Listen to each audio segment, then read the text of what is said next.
এই প্রশাসনে মন্ত্রী থেকে শুরু করে এবং দলের নেতারা যারা এই কাজের সাথে ব্যর্থতার পরিচয় দিচ্ছেন, আমি দাবি জানাবো যে তাদেরকেও যদি এই জায়গাগুলো থেকে সরাই দেন, তাহলে আমার মনে হয় ছাত্রদের জন্য আরেকটি শান্তির বিষয় হবে।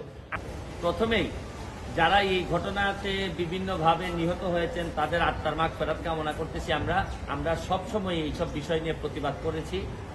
আজকে জানেন যে 6 জন সমন্বয় যারা ডিবি অফিসে ছিলেন, এটা নিয়ে অনেক বিতর্ক ছিল যে তাদেরকে কি বাধ্য করা হয়েছে কিনা, তাদেরকে কেন ডিবি অফিসে নিয়ে আটকে রাখা হয়েছে। এই বিষয়ে 2-1 জায়গায় আমি কথা বলছি। ও আনঅফিসিয়ালি তারা আমাকে যেটা জানিয়েছেন, যে আমি বললাম যে আপনারা চাইলে তো এদেরকে অ্যারেস্ট করতে পারেন, আপনারা তাদেরকে আটকে রাখছেন যে এই অভিযোগ, এই বিষয়ে আপনাদের মন্তব্য কি। তারা আমাদের যেটা জানিয়েছেন, তারা বলছেন যে কোটা আন্দোলন তো কোটা সংস্কারের যে আন্দোলন, এটার জন্য যা যা চেয়েছিলেন সবই দেয়া হয়েছে। মানে যারা এই কোটা আন্দোলনে, কোটা সংস্কারের আন্দোলনে তারা যা চেয়েছিলেন তার চেয়ে দেখা যাচ্ছে যে 95%, 93% দেওয়া হয়েছে। মানে ওনারা যা চেয়েছিলেন কোটার বিষয়ে কিন্তু আর কোনো বক্তব্য এখন আর নাই। কোটা বিরোধী আন্দোলনের কোনো কথা এখন আর মাঠে নাই। তারপরও মাঠে মানুষ কেন?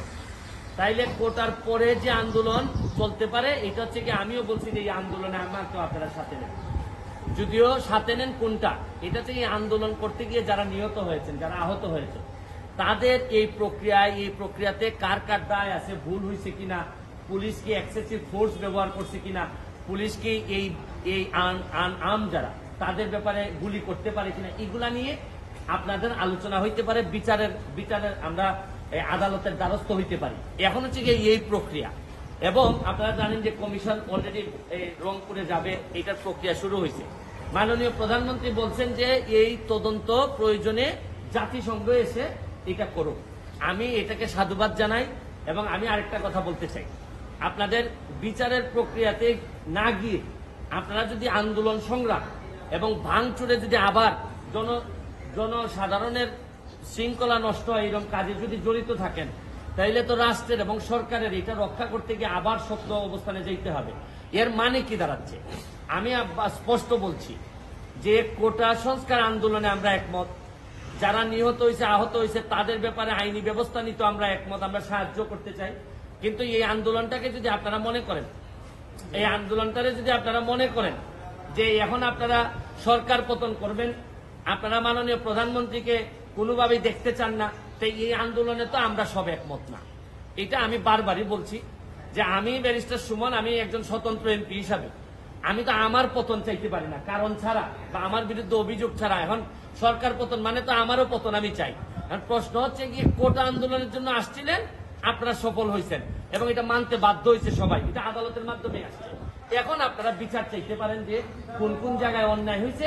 এবং আমি আপনাদের মাধ্যমে আরেকটা কথা বলতে চাই, আপনারা জানেন যে ডিবির যিনি হারুন সাহেব ছিলেন, এই যে হাইকোর্ট তাকে নিয়ে একটা কথা বলছে যে তামাশা, আপনি জাতির সাথে এটা তামাশা।